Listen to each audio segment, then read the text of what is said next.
دوسری بات یہ کہ حکومت سے مراعات لینا ایک ہوتا ہے انڈیویجولی کسی وزیر سے یا کسی سے، اس میں یہ خطرہ ہوتا ہے کہ آپ اس کی مرضی کا فتویٰ دیں اور اپنے لیے اگر لیں، ہاں، اور اگر اپنے لیے لیں، وہ مراعات اگر طلبہ کے لیے ہوں اور باقاعدہ میڈیا کو دکھا کے ہوں، علل اعلان ہو، اس کی مدات طے ہوں اور انہی پہ خرچ ہو رہی ہوں، یعنی اپنا کوئی کھانچا نہیں ہے بھائی طلبہ کا۔ جیسے ایک دفعہ مفتی عبدالرحیم صاحب نے ایک بات کہی تھی، طلبہ نے اعتراض کیا کہ آپ کی تو بڑی پی آر ہے، آپ تو کبھی عاصم منیر سے مل رہے ہیں، کبھی باجوہ سے مل رہے ہیں، کبھی عمران خان سے مل رہے ہیں، کبھی نواز شریف سے مل رہے ہیں، سبھی سے بنا رہے ہو آپ کی تو بڑی پی آر ہے، تو کیا فائدہ ہو رہا ہے؟ انہوں نے کہا کہ یہ پی آر میں طلبہ کے لیے بنا رہا ہوں، آپ کے رشتے کرنے ہیں۔ اور ویسے میں جنرل نالج کے لیے لوگوں کو بتاؤں، چونکہ میں بھی مفتی عبدالرحیم صاحب کو 30 سال سے جانتا ہوں، مفتی عبدالرحیم صاحب اگر یہ اپنے لیے کر رہے ہوتے تو مفتی عبدالرحیم صاحب کا بیٹا سب سے آگے ہوتا اس وقت، اور اپنے گھر کی یہ حالت نہ ہوتی، اپنے گھر کی حالت ان کی مجھے پتہ ہے۔ مفتی عبدالرحیم صاحب نے لکھا ہوا ہے کہ میرے بیٹوں کو، میرے بھائیوں کا جامعۃ الرشید کی انتظامیہ میں میرے مرنے کے بعد بھی کوئی عمل دخل نہیں ہوگا، یہ خاندانی وراثت ہی ختم ہوگی۔ میرے سامنے، میں چشم دید گواہ ہوں، مفتی عبدالرحیم صاحب کو 1.5 کروڑ روپے کا پلاٹ لا کے دیا گیا کہ حضرت یہ آپ کو ہدیہ، میں بیٹھا ہوا تھا اس مجلس میں، اسی وقت انہوں نے اٹھا کے مدرسے کو وقف کر دیا۔ اور میں بتا دوں وہ شخص کون تھا؟ چپ کریں، میں نے ان سے کہا، میں نے کہا کہ حضرت یہ آپ کو انہوں نے ہدیہ دیا ہے تو آپ کیوں مدرسے کو دے رہے ہیں، آپ رکھیں۔ انہوں نے کہا کہ میں ایک بالش بھی اپنی ملکیت میں زمین چھوڑ کے دنیا سے نہیں جاؤں گا، ایک بالش بھی، اور میں نے پراپرٹی رکھنی نہیں ہے۔ تو انہوں نے کہا کہ میرے بچوں کو پلاٹ دیے گئے تھے کسی نے، تو بچوں نے وہ بیچ کے جامعۃ الرشید کو قرضہ دے دیا، اور وہ قرضہ اب تک جامعۃ الرشید نے مفتی عبدالرحیم صاحب کے بچوں کو نہیں دیا۔ تو میں بھی کچھ سوال کرنے کا حق میں نہیں، کیونکہ میں بھی تو جانتا ہوں اگر وہ درباری ملا ہوتے آج ان کی پراپرٹی ہوتی، اگر وہ درباری ملا ہوتے ان کے مرنے کے بعد ان کے بیٹوں نے جامعۃ الرشید کا انتظام سنبھالا تھا۔ ان کے حکومت یا اسٹیبلشمنٹ کے ساتھ اگر تعلقات اچھے ہیں، ان کا یہ کہنا ہے کہ یہ تعلقات میں نے طلبہ کے لیے اچھے بنائے ہیں، کیونکہ تاکہ یہ طلبہ جج بنے، یہ طلبہ پاکستان آرمی میں جائیں، یہ طلبہ پاکستان نیوی میں جائیں۔ آپ اپنی پی آر بنا کے اپنے بچوں کو آگے کر سکتے ہو، اس میں آپ حکومت کے لونڈے اور سرکاری ملا نہیں کہلاؤ گے آپ۔ اور ایک آدمی اگر حکومت سے تعلقات بنا کے طلبہ کو آگے لے کے جا رہا ہے، چھپے طور پر نہیں، علل اعلان بتا کے، اور اعلان بتا کے کر رہا ہے، بتا کے دکھا کے کر رہا ہے، چھپی ہوئی ملاقاتیں نہیں ہو رہی ہیں، دنیا کے سامنے ہو رہی ہیں۔ میرا خیال ہے یہ اعتراض، شخصیات پہ آنے والا اعتراض بہرحال غلط ہے، تو جو ویلڈ پوائنٹ ہے اس کو ہی کو ہم فوکس کرتے ہیں، تو شخصیات پہ تو بالکل غلط، کیونکہ ہم 30 سال ان کے ساتھ ہم نے اٹھنا بیٹھنا کیا ہے، ان کی سخاوت، ان کی جو ہم نے جو بھی سب چیزیں دیکھی ہیں، تو اس لیے یہ ٹھیک نہیں ہے۔ اب ہم آگے چلتے ہیں کہ آپ کا یہ کہنا ہے کہ بھائی انفلوئنس کم ہوگا اس سے، وزارت تعلیم میں آنے سے، ان کا کہنا ہے کہ وزارت داخلہ میں آنے سے، تو اس کو یوں کہہ سکتے ہیں ہم۔ اچھا، حضرت مولانا فضل الرحمان نے یہ بھی کہا ہے تقریر میں نے پہلے بتایا کہ ہمارے لیے بہرحال قابل احترام ہے، اور ہمارے اگر میں ذرا سی بھی ان کی شان میں گستاخی کروں گا تو مجھے آپ سے یا جے یو آئی سے اتنا خطرہ نہیں ہے، مفتی عبدالرحیم صاحب نے میری پھینٹی لگا دی اور مجھے مدرسے سے کک آؤٹ کرنا ہے، تو کیونکہ ان کی تو بہت سخت تعلیمات، اور ویسے بھی ہم احترام کرتے ہیں عالم ہونے کی حیثیت سے، سب کے تو ظاہر ہے عالم ہونے کی، کیونکہ ہم بھی مولوی ہیں، آج ہم کسی کی پگڑیاں اچھالیں گے، کل کوئی ہماری پگڑیاں اچھالے گا، تو علماء تو سب مل جل کے ایک دوسرے کا احترام کرتے ہیں، تو عزت دیتے ہیں تو عزت ملتی ہے۔ حضرت مولانا فضل الرحمان صاحب نے تقریر کے دوران کہا ہے کہ آپ کی پگڑی اور آپ کی جو چادریں ہیں جو آپ نے سروں پہ رکھی ہوئی ہیں، اس میں اشارہ مفتی عبدالرحیم صاحب کی طرف ہی، کیونکہ پگڑی کے اوپر وہ چادر بھی ڈالتے ہیں، یہ ہماری وجہ سے ہے۔ تو کیا واقعی ایسا ہے؟ اگر حضرت مولانا فضل الرحمان نہ ہوتے تو مفتی عبدالرحیم صاحب آج جس اسٹیج پہ پہنچے ہوئے نہ ہوتے، اس کی کیا حقیقت ہے؟ بس یہ آپ نے سوال کر لیا، ورنہ شاید ہم اس پر بات نہ کرتے۔ لہجہ اور جو الفاظ حضرت نے منتخب فرمائے، حضرت مولانا فضل الرحمان صاحب نے ایک عوامی جلسے میں، ایک عوامی پلیٹ فارم پر، صحیح بات یہ ہے کہ ہمیں بہت زیادہ اس کا دکھ ہوا۔ قائدین کو اور کم از کم جو لیڈرز ہوں ان کو اس نہج پہ نہیں آنا چاہیے کہ آگے پھر چل کر جو اگلی نسل کا جو حشر ہوگا وہ آپ کے سامنے ہے۔ اور رہی بات یہ پگڑی بنوانے کی، کہ تو میں آپ کو یہ بھی کلیئر کر دوں، میں تو بہت چھوٹا ہوں، آپ مجھ سے 30-40 سال پہلے کے اس ادارے سے منسلک ہیں۔ حضرت کو پگڑی حضرت مفتی رشید صاحب رحمۃ اللہ علیہ نور اللہ مرکزہ نے بندھائی تھی، اور ان کا تو وفاق سے تعلق ہی نہیں تھا۔ حضرت بالکل فاضل ہیں، جامعہ اشرفیہ لاہور کے فاضل ہیں، اور اس کو کنسیڈر بھی کرتے ہیں، اور الحمدللہ مادر علمی بھی کہتے ہیں، بلکہ حضرت تو بہت سخت بات کہتے ہیں، ہم تو ان کی موجودگی میں بات بھی نہیں کرتے اس طرح کی کوئی۔ جامعہ اشرفیہ بھی حضرت جامعہ اشرفیہ سے فاضل ہیں، اور مزے کی بات یہ ہے کہ آج تک حضرت وہ سند نہیں لے سکے۔ سند جب لینے کے لیے جانا تھا، جب دستار بندی ہونی تھی، تو اس وقت دارالافتاء والارشاد میں حضرت والا کے پاس تھے حضرت مفتی عبدالرحیم صاحب، تو حضرت کے سر پر جو پگڑی رکھی تھی اور جامع الرشید جس نے حوالے کیا اور یہ پورا جو منتظم بنایا وہ حضرت والا مفتی رشید صاحب رحمۃ اللہ علیہ نے باندھی تھی. اور یہ میں آپ کی اطلاع کے لیے بلکہ عوام کی اطلاع کے لیے، آپ تو بہت پرانے آدمی ہیں سر جی، کہ حضرت مفتی تقی عثمانی صاحب اور حضرت مفتی رفیع عثمانی صاحب رحمہ اللہ تعالیٰ جو کہ مفتی اعظم تھے، اور حضرت شیخ الاسلام صاحب، ان دونوں کے بھی استاذ تھے حضرت مفتی رشید صاحب جو جامع الرشید کے فاؤنڈر ہیں. انہوں نے ہی پگڑی بندھوائی حضرت شیخ الاسلام صاحب کو جو کہ وفاق کے صدر ہیں موجودہ، مفتی اعظم مفتی رفیع عثمانی صاحب کے سر پر، اور انہوں نے ہی پگڑی رکھی ہے اور منتظم بنایا حضرت مفتی عبدالرحیم صاحب دامت برکاتہم کے سر پر.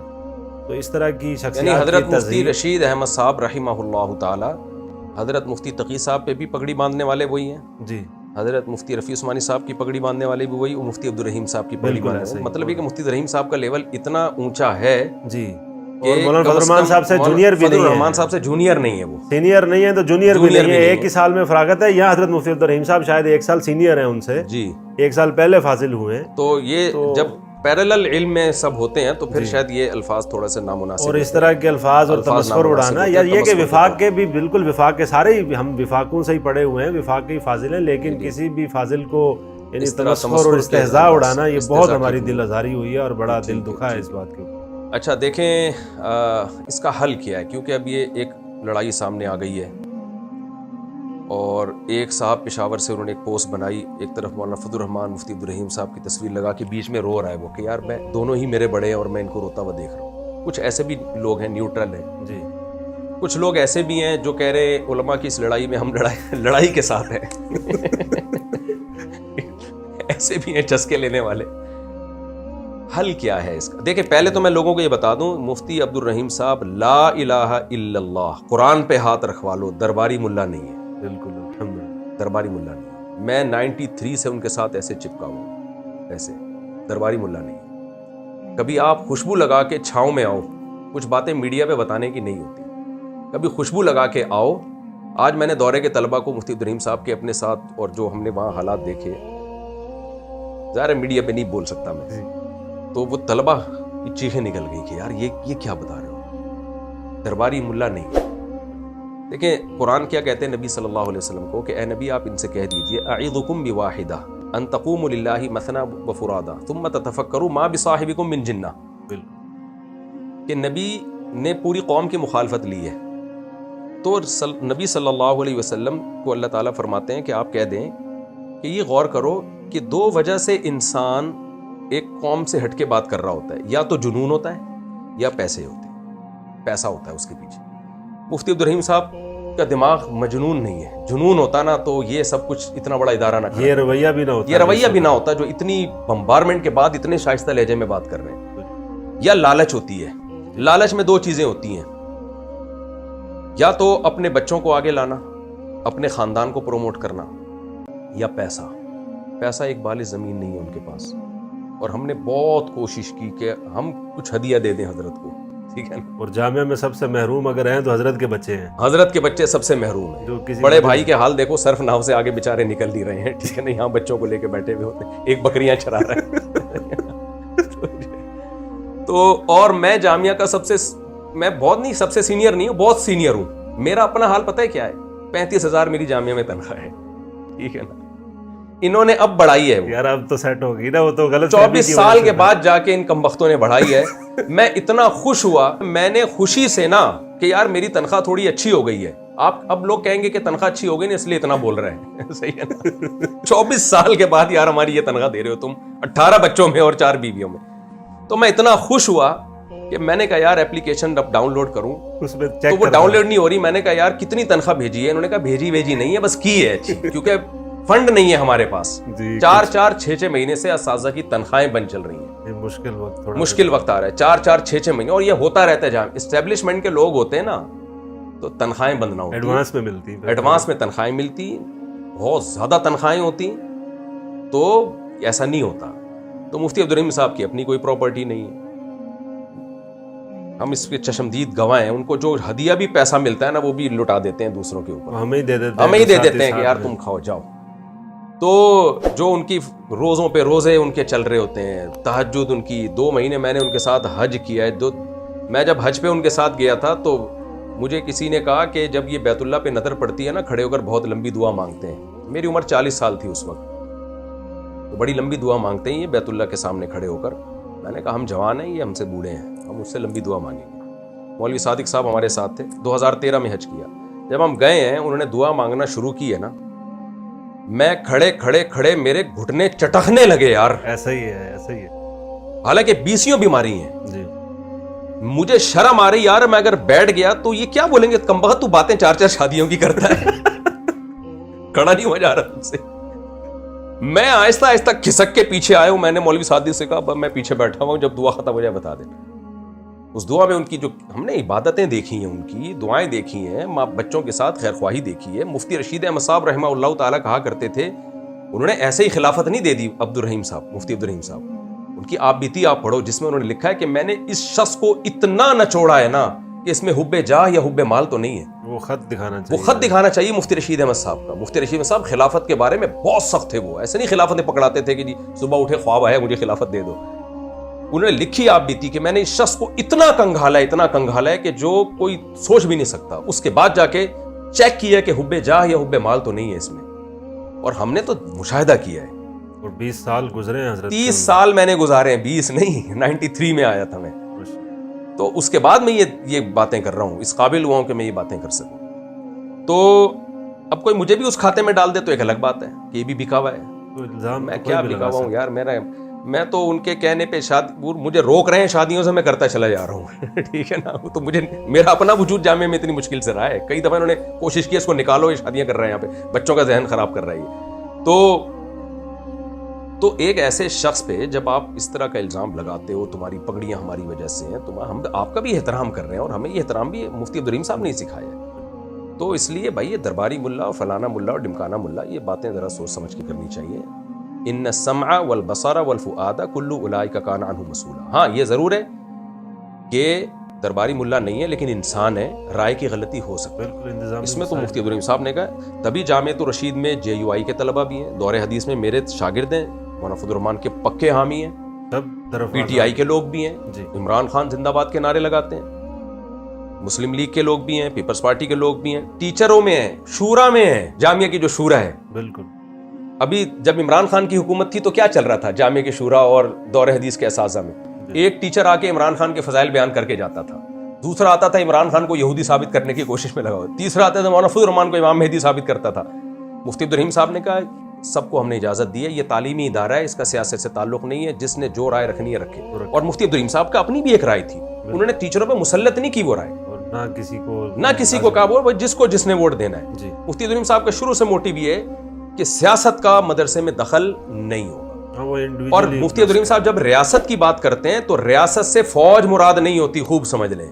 ریاست سے وزیر اعظم نہیں, ریاست سے پاکستان مراد ہوتا ہے. وہ کہتے ہیں ریاست سب سے پہلے کا مطلب پاکستان سب سے پہلے ہے. اب اس پاکستان کی حفاظت کے لیے اگر ہمیں فوج کو فیور کرنا پڑے, شہباز شریف کو فیور کرنا پڑے, عمران خان کو فیور کرنا پڑے, تو ہم نے یہ پالیسی بنائی ہے کہ ہم شخصیت کو ریاست کے تابع رکھیں گے, ریاست کو شخصیت کے تابع نہیں دیں گے. ریاست مسلمانوں کا اجتماعی نظم ہے, اجتماعی نظم ہے. تو ریاست کا مطلب لوگ سمجھتے ہیں حکومت کے پٹھو.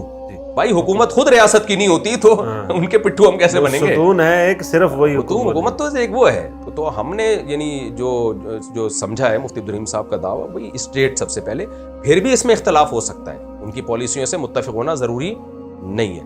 اب ہم حل کی طرف آتے ہیں. کچھ لوگ مولانا فضل الرحمان کے ساتھ ہیں, چند ایک 2-4 وہ آپ یعنی جو لگ رہا ہے دیکھنے میں وہ جامعہ کے ساتھ ہیں, اور کچھ لڑائی کے ساتھ ہیں.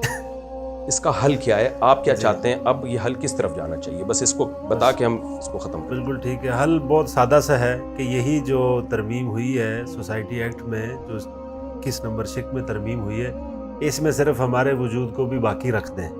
بس یہ کہیں کہ یہ ایکٹ, اس کے تحت بھی رجسٹریشن ہو سکتی ہے, اور جو مدارس وزارت تعلیم کے تحت DGRE کے تحت پہلے سے رجسٹرڈ ہیں یا آئندہ رجسٹرڈ ہونا چاہیں گے تو ان کو اس کی اجازت ہوگی کہ وزارت تعلیم کے تحت رجسٹرڈ ہو جائے.